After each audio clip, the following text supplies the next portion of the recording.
এভাবে দৌড়ালে তো ধরা পড়ে যাবেন। আমার বাইকে আসেন, আমি আপনাকে পৌঁছে দিচ্ছি। তাই নাকি মামা? আচ্ছা চলেন। লজ্জা করে না? তুই একটা মেয়ের ব্যাগ চুরি করেছিস। ব্যাগটা খুলে গেছে মামা। দাঁড়া, আন্দর। হ্যালো, হ্যালো, কোথায় তুমি? তোমার ব্যাগটা ছিনতাইকারীর কাছ থেকে উদ্ধার করছি। ছিনতাইকারীকে ধরেছি। তোমার ব্যাগটা যেখানে ছিনতাই হয়েছিল সেখানে চলে আসো। কি আপনাকে বলেছি ছিনতাইকারীর কাছ থেকে আমার ব্যাগটা উদ্ধার করেন? আজব তো, নিজ চোখে দেখলাম যে ব্যাগটা চুরি হয়ে যাচ্ছে, সেখান থেকে উদ্ধার ওই ব্যাগটা আপনার কাছেই রেখে দেন, আর ফোন দিবেন না। আজব মেয়ে রে বাবা, ব্যাগ নাকি লাগবে না। মামা ব্যাগ দিতে লাগবে না, ব্যাগটা আমাকে দিয়ে দেন না। কর। তোকে যে এখনো পুলিশের কাছে দেয়নি, এটাই তো তোর সাত কপাল। তুই যা এখান থেকে, যা। এই বেগলি। আমাকে বলছেন? হ্যাঁ, আপনাকে বলছি। 1 মিনিট দাঁড়ান, আমি আসছি। আপনি কি চান? কে আপনি? আমাকে চিনতে পারছেন না? যে আপনার ব্যাগ। কি হয়েছে রে? মেয়েটাকে? মা, যে ব্যাগটা তোমার কাছে দিলাম, ব্যাগের মালিক। এই তোমার হাত কেটে তো রক্ত বের হচ্ছে, তাড়াতাড়ি বাসায় এসো, আমি ড্রেসিং করে দিচ্ছি। না, আমি যাব না, আমি ঠিক আছি। আরে তুমি এসো তো, এই ওকে নিয়ে আয়। ঠিক আছে মা, নিয়ে আসছি। বাসায় চলেন, মায়ের আদেশ। প্লিজ যেতেই হবে, প্লিজ। একটু সাবধানে চলাফেরা করতে হয় মা, নজর হারালেই কেমন বিপদ হয় দেখলে তো। কাকে কি বলছো? উনি হবে সাবধান। ওনার ব্যাগ নিয়ে চলে গেল, ওর তো কোনো খেয়ালই ছিল না। আমি তারপরে দৌড়ে গিয়ে ব্যাগটা ধরেছি। ভাগ্যিস ডায়েরিতে ওনার নাম্বারটা ছিল। থ্যাংক ইউ আন্টি, আজকে আসি। কি বলো? আমি রান্না করেছি, তুমি একটু খাওয়া দাওয়া করে যাও মা। না না আন্টি, আমার একটু কাজ আছে। আচ্ছা ঠিক আছে, নয়ন তুই ওকে তোর বাইকে করে ওর বাসায় পৌঁছে দিয়ে আয়। না না, কোনো দরকার নেই, আমি একাই যেতে পারবো। আমি তো তোমার মায়ের মতোই মা, আর কোনো মাই চায় না তার সন্তানের কোনো ক্ষতি হোক। তোমাকে নয়ন বাসায় নিরাপদে পৌঁছে দিয়ে আয়। ঠিক আছে মা, চলো। মায়ের আদেশ মানতেই হবে। শোনো মা, নিজের ক্ষতি করে কখনো সুখ পাওয়া যায় না, তুমি একটু নিজের দিকে খেয়াল রেখো। আসি আন্টি। যাও। কি ব্যাপার, গাড়ি থামালেন কেন? শোনো, ওই যে দুটো ছেলে দেখছো, ওরা আমার কলিজার বন্ধু, কিন্তু খুবই খাটাস। ওদের সামনে আমি যদি ভাবনা নেই, তাহলে তোমার মানিজ্জত কিছুই থাকবে না। আমার সাথে ওই পর্যন্ত যাবে, চুপচাপ দাঁড়িয়ে থাকবে, তোমাকে কিচ্ছু বলতে হবে না। আমি তোমাকে যা যা বলবো তুমি হাসি মুখে হ্যাঁ বলবো। পারবো। কেন এমন করছো? আমি তোমাকে কত সাপোর্ট দিচ্ছি, তুমি আমার জন্য এতটুকু করতে পারবে না? আপনি ওই কি সাপোর্ট দিচ্ছেন? আর আপনাকে সাপোর্ট দিতে বলেছে কে শুনি? আচ্ছা ঠিক আছে, আমি তোমাকে কোনো সাপোর্ট দেইনি। প্লিজ চলো। আমি তো মারাই যাব, ছেলেটার শেষ ইচ্ছে না হয় পূরণ করে দিয়ে যাই। চলো। কিরে, এটা তো সুন্দরী।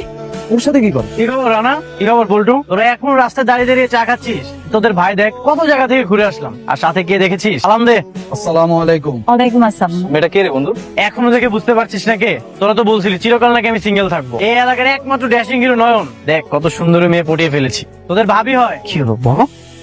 ভাবি আপনার হাতে গিয়েছে? তোরা কি আবার রোমিও জুলিয়েটের প্রেম দেখিসনি? রোমিও জুলিয়েটের মতো ও আমাকে পিছন থেকে ধরছিল, আর আমি বাইক চালাচ্ছিলাম। হঠাৎ করে স্লাইড লো একটু পড়ে যায়, তাই হাতে ব্যথা পেয়েছে। না রে ভাই, ভাবি মাশাআল্লাহ দেখতে খুব সুন্দর, আর তোর কপাল খুব ভালো রে ভাই। তাহলে চলুন, দেরি না করে আমরা যাই। আমি সরি, তোদের সামনে একটু বেশি ভাব নিয়ে ফেলেছি। আসলে ছোটবেলা থেকেই চাইতাম এই এলাকার হিরো হবো, আমি কখনো হতে পারিনি। একটু বেশি ভাব নিয়ে ফেলেছি। তুমি কিছু মনে করো নাই তো? আপনার ভাব নেওয়া শেষ হলে আমি একটু পৌঁছে নিই কোথায়? রেল লাইনে। Rail line? রেল লাইনে কি? আমি আরেকবার চেষ্টা করতে চাই। তুমি সুইসাইড করতে যাচ্ছ? ঠিক তখন থেকে তোমার আচরণ আমার সন্দেহজনক মনে হচ্ছে। হ্যাঁ। কেন এত সুন্দর একটা জীবন তুমি ধ্বংস করতে যাচ্ছ? তুমি জানো হাসপাতালে কত মানুষ বাঁচার জন্য লড়াই করছে, আর তুমি সুইসাইড করবে? বাসটা আমিও চেয়েছিলাম, খুব স্বপ্ন দেখেছিলাম নোমানের সাথে সারাটা জীবন পার করে দিব। নোমান? নোমান কে? তোমার বয়ফ্রেন্ড নাকি হাজবেন্ড? না, আমার বয়ফ্রেন্ড।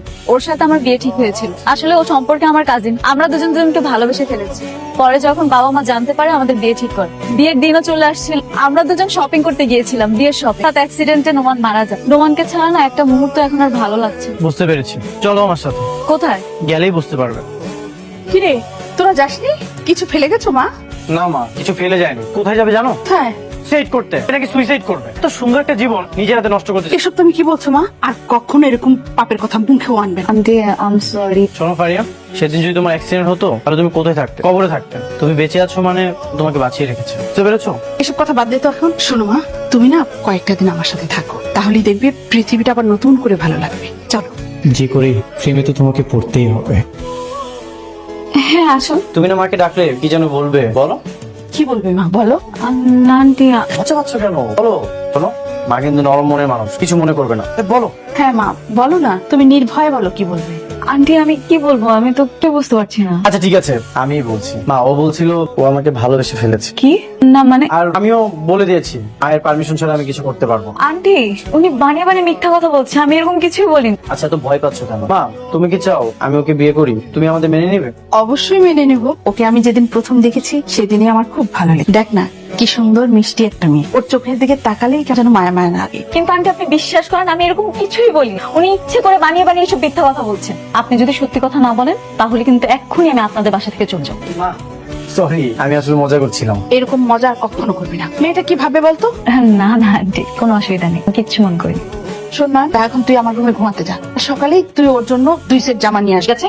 ঠিক আছে মা। আজকে কার জন্মদিন? তোমার জন্মদিন। আমার জন্মদিন? ও হ্যাঁ, তাই তো, আজকে তো আমার জন্মদিন। কিন্তু আপনি জানলেন কিভাবে? তোমার ডায়েরি দেখে জানতে পারলো আজ তোমার জন্মদিন। আচ্ছা এখন কি তোরা গল্পই করবি নাকি সেলিব্রেশন করবি? সেলিব্রেশন কর, cake cut. Birthday to you, happy birthday to you. কি ব্যাপার, তোমার মন খারাপ কেন? খুশি হওনি? না, আমি অনেক খুশি হয়েছি। সত্যি কথা বলতে, নোমান চলে যাওয়ার পর না আমার জীবন থেকে সব সুখ চলে গেছে। এখন আর বাঁচতে ইচ্ছা করে। তোমার ভালোবাসার মানুষ যদি বেঁচে থাকতো তাহলে কিন্তু ঠিক একইভাবে সেলিব্রেট করতো। চেনে তো কি হয়েছে, সে কিন্তু ঠিকই উপর থেকে তার ভালোবাসার মানুষকে দেখছে। এই যে তোমার মন খারাপ, তার কিন্তু মন খারাপ হচ্ছে। সুতরাং তোমাকে হাসি খুশি থাকতে, তাহলে সে খুশি হয়। তোমার উচিত তার চেয়ে সুখী মানুষ হয়ে এই পৃথিবীতে বেঁচে থাকা। আন্টি কি করতেছে? আমার ছেলেকে এই সব কাজ শেখাতে চাই, যেন আমার ছেলের বউ বাড়িতে এসে পায়ের উপর পা তুলে খেতে পারে। তোমার বৌমার চেয়ে আমি অনেক ভালো রান্না করতে পারবো। এমন ভাবে রান্না করবো তখন দেখা যাবে যে তোমার বৌমা চাকরি করছে, আমি বাসায় রান্না করছি। আন্টি আপনি আমাকে দেন না, আমি সাহায্য করি। না না, আমি তো কাজ করছি, তোমার কোনো কাজ করতে হবে না। আপনি যে কি কাজ করছেন সেটা তো বুঝতেই পারছি। হেলমেট পরে এভাবে পেঁয়াজ কাটা হবে, পেঁয়াজ কখন কাটা শেষ হবে, কখন ডিম রান্না হবে আর কখন খাওয়া হবে। আন্টি আপনি আমাকে দেন না, আমি সাহায্য করি। না না মা, তোমার কিছু করতে হবে না, আমি সব করে নেব। আর তাছাড়া নয়ন তো আমাকে মাঝে মাঝে সাহায্য করে, ওর বাবা থাকতে ওর বাবাও করতো। তুই যখন ভালোবাসতো তাহলে আমাদের ছেলে এত তাড়াতাড়ি মরে গেল কেন? কে কখন চলে যাবে সেটা কি আগে থেকে কেউ বলতে পারে? আর মৃত্যু কখন আসবে সেটা কেউ জানে না। হয়েছে, আর ইমোশনাল হয়েও না। তোমাকে কিছু দিই মা? না আন্টি, আমার তো আছে। মা দেখো তো, জানালে কি জানি বসে আছে। কি বলিস? কি কি ব্যাপার, তোদের কি হলো? কি ঘাড় এভাবে ঘুরিয়ে বসে থাকবো? ঘুরাও মা। লজ্জা পেতে হবে না, এরকম বয়স আমরাও পার করে এসেছি। আন্টি আমার কোনো দোষ নেই, আমি কিছু করিনি। তুমি যদি না খেতে চাইতে তাহলে আমি তোমাকে খাওয়াতে পারতাম। আচ্ছা ঠিক আছে, এখন চুপচাপ খাও, খাওয়ার সময় এত কথা বলতে হয় না। কি ব্যাপার নয়ন, এত রাতের বেলা মাঝ রাস্তায় নিয়ে আসলে যে? কোথাও যাবে? আবার ফুলও দেখতে পাচ্ছি, তুমি কি কিছু বলবে? যে মেয়েটা রেল লাইনে মরতে বসেছিল তাকে এই একগুচ্ছ গোলাপ দিয়ে তার নতুন করে বাঁচার হিসাব মেলানোর জন্য এখানে ডেকে। আমি জানি তুমি অতীতে অনেক কষ্ট পেয়েছো, কিন্তু আমি তোমার বাকিটা জীবন সুখী রাখতে চাই। কথা দিচ্ছি, বুকের সবটুকু ওম দিয়ে আমি তোমাকে আগলে রাখ। তুমি কি আমার এক চিলতে মেঘ হয়ে মনের আকাশে থাকবে সারা জীবন? I love you. আমি সত্যি জানি না আমার কি বলা উচিত, তবে নোমান চলে যাওয়ার পরে আমার ভেতরের মানুষটা না মরে গিয়েছিল। আমি ভেবেছিলাম আমি আর কখন হাসতে পারবো, তো সত্যি বলছি, যে কটা দিন তোমাদের বাসায় ছিলাম, তোমার পাগলামি, আন্টির মামা ডাক, তোমার চোখের চাহনি, আমার সব কষ্ট দূর হয়ে গেছে। আমি তোমাকে এটা বলতে পারবো, তুমি আমার এমন একজন মানুষ যাকে চোখ বন্ধ করে বিশ্বাস করা যায়। বিষয়টা আমি তেমন একটা ক্লিয়ার হলাম না। তার মানে তুমি বুঝতে পারছো না? তুমি যদি আমাকে সারা জীবন এভাবে আগলে রাখো, তাহলে নোমানের কষ্টের শেষ পাতা ছিঁড়ে আমি তোমার ছায়ায় একটা নতুন গল্প শুরু করতে চাই। আই লাভ ইউ তোমার। তুমি খুব আপন হয়ে গেছিলে মা। হয়েছিল আমার বাড়িতে একটা লক্ষ্মী এসেছে, সারাদিন বাড়িতে একা একা থাকি, তো তুমি চলে গেলে আমার বাসাটা খুব খালি খালি লাগবে। যে আমি আপনাকে খুব মিস করি। আমার মা নেই তো, যে কয়টা দিন আপনার সাথে বাড়িতে ছিলাম মনেই হয়নি দূরে কোথাও আছি। আপনি আমাকে আমার মার অভাবটা বুঝতে দেননি। আমার সবসময় মনে হয়েছে আমি আমার মার সাথেই আছি। এই দেখো, তোমরা তো ইমোশনাল হয়ে যাচ্ছ, একটু পর তো কান্না করে দিই। আর মিস করার কি দরকার? কিছুদিন পর তো তোমাকে বিয়ে করে নিয়েই আসবো। মা স্থায়ী ভাবে সামলাতে পারবে তো? আচ্ছা যা, এবার ওকে নিয়ে দিয়ে আয়। ওর পরিবারের সবাই মনে হয় খুব চিন্তা করছে। যাও মা। যে ভালোবাসা হারানোর ভয় বেশি, সেই ভালোবাসার গুরুত্বটাও বেশি। আমি বুঝতে পেরেছি তুমি আমাকে অনেক ভালোবাসো।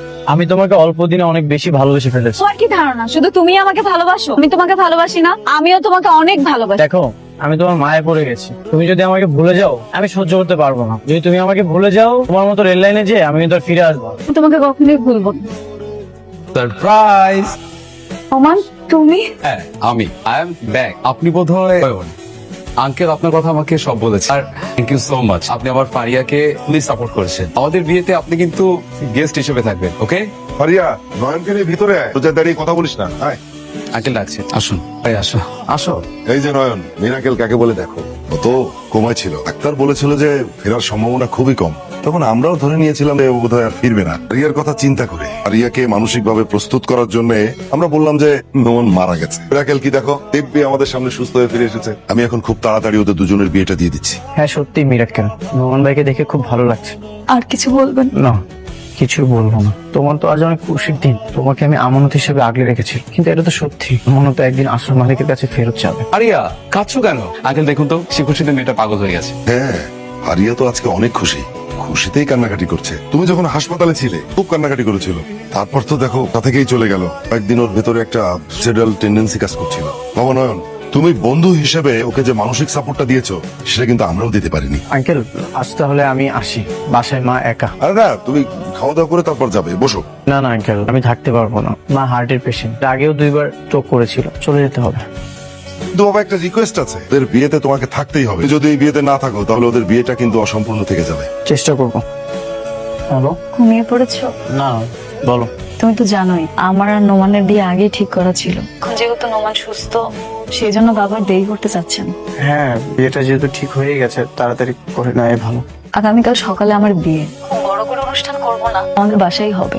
তুমি আসবে কিন্তু প্লিজ। তাহলে হ্যাঁ সকালেই, কারণ বাবা বলেছে নোমানদের বাড়িতে আবার রওনা দিবে দুপুরের মধ্যে। আমি হয়তো আসবো না। তুমি সবসময় আমার সুখের সময় পাশে ছিলে, আমি চাই আমার বিয়ের অনুষ্ঠানে তুমি আসো। তুমি কিন্তু আমাকে কথা দিয়েছো। আমি চেষ্টা করে দেখবো। প্লিজ আসবে কিন্তু। এখন রাখি। আর নয়ন, তুমি আসছো বাবা, থ্যাংক ইউ সো মাচ। খুশি হয়েছে বাবা, খুব খুশি হয়েছে। আরিয়া যেভাবে রিকোয়েস্ট করলো, না এসে পারলাম না। আরিয়া কোথায়? এই হচ্ছে উপরে, চলে আসবে এক্ষুনি। নয়ন, নয়ন, কোথায় গেল ছেলেটা? জীবনের শেষবার ফারিয়াকে দেখতে চাই। দোয়া করো মা, যেন ফারিয়াকে অন্যের হতে দেখে আমার কষ্ট কম হয়। আপনারা একটু নিচে যাবেন। তুমি এসেছো, আমি খুব খুশি হয়েছি। আন্টি কই? আন্টিকে নিয়ে আসুনি? আম্মুকে আসতে বলিনি। আন্টিকে নিয়ে আসতে পারতে। তোমাকে অনেক সুন্দর লাগছে। Thank you. একটা কথা বলি, বলো। তোর মন খারাপ হচ্ছে না? না, হঠাৎ করে নোমান চলে আসলো, আমি তোমাকে ভালোবাসার শর্তেও নোমানকে বিয়ে করছি, তোমার খারাপ লাগছে না? সত্যি বলতে শুধু একটু হবে থেকেই তো তোমাকে ভালোবেসেছিলাম। সমস্যা নেই, তুমি সুখী থাকলেই আমি সুখী। নিজের মানুষকে অন্যের হতে দেখলেও ভালো লাগে। একটা সত্যি কথা বলবো? বলো। তো কাল রাতে তোমার সাথে কথা বলার পর থেকে শুধু তোমার কথাই চিন্তা করেছি। আমি নোমানের থেকেও তোমাকে অনেক বেশি ভালোবাসি। এখন আর এসব বলে কি হবে? কারণ আমি জানি না আর সুযোগ হবে না, তোমাকে আর কোনোদিন দেখতে পারবো না। তো আমাদের আর এভাবে কথা হবে। দেখো একটু পরে আমার নোমানের সাথে বিয়ে, তারপরও না আমি শুধু তোমার কথাই ভাবছি। আমাকে বোঝাতে পারবো না কি পরিস্থিতির মধ্যে আছি। এই কিরে, দেরি হয়ে যাচ্ছে তো। কাজে বসে আছে, ওই তোর বান্ধবীদের আমি পাঠিয়ে দিচ্ছি, এসে চলে।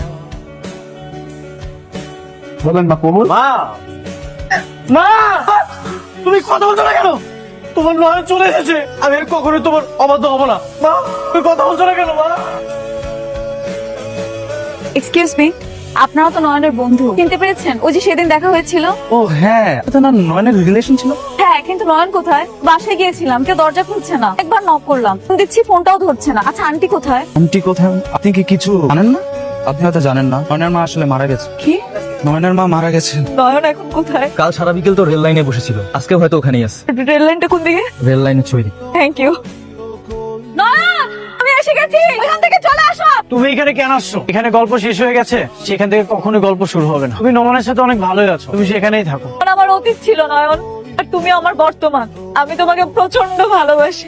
বড্ড দেরি করে ফেলেছো। মানুষের মন আর ঘড়ির কাঁটা পরিবর্তনশীল। তোমার মনে আছে অনেক ভেঙে পড়েছিলে, সুইসাইড করতে গিয়েছিলে, আমি তোমাকে বাঁচিয়েছিলাম। কিন্তু দেখো সেই পরিস্থিতিতে আমি নিজে পড়ে গেছি। এখন না বাঁচতে ইচ্ছা করছে না। না পেলাম তোমার ভালোবাসা, না পেলাম মায়ের স্নেহ মমতা। আমার মা মারা গেছে, আমার মাকে ছাড়া তোমাকে ছাড়া কিভাবে থাকবো? এই জন্য আমি আমার মায়ের কাছে চলে যেতে চাই। এই জন্য ডিসিশন নিয়েছি, আমি সুইসাইড করবো। কি? তুমি বেঁচে থাকার কারণ পাচ্ছ না? আমি তো তোমার বেঁচে থাকার কারণ। আমি তো তোমাকে অনেক ভালোবাসি। তুমি তো অন্য কাউকে বিয়ে করে ফেলেছো। না, আমি বিয়ে করিনি। তুমি চলে আসার পরে আমি বিয়ে করব না। মা সরি, আমি তোমাকে বিয়ে করব না। তুমি আমার কাছে মৃত। আমাকে নতুন করে জীবন দিয়েছে নয়ন। মনের অজান্তে অনেক বেশি ভালোবেসে ফেলেছি। আমার পক্ষে ওকে ছাড়া থাকা সম্ভব না। এখন তো বুঝলে সব, তোমাকে কতটা ভালোবাসি। না, চলে আসো।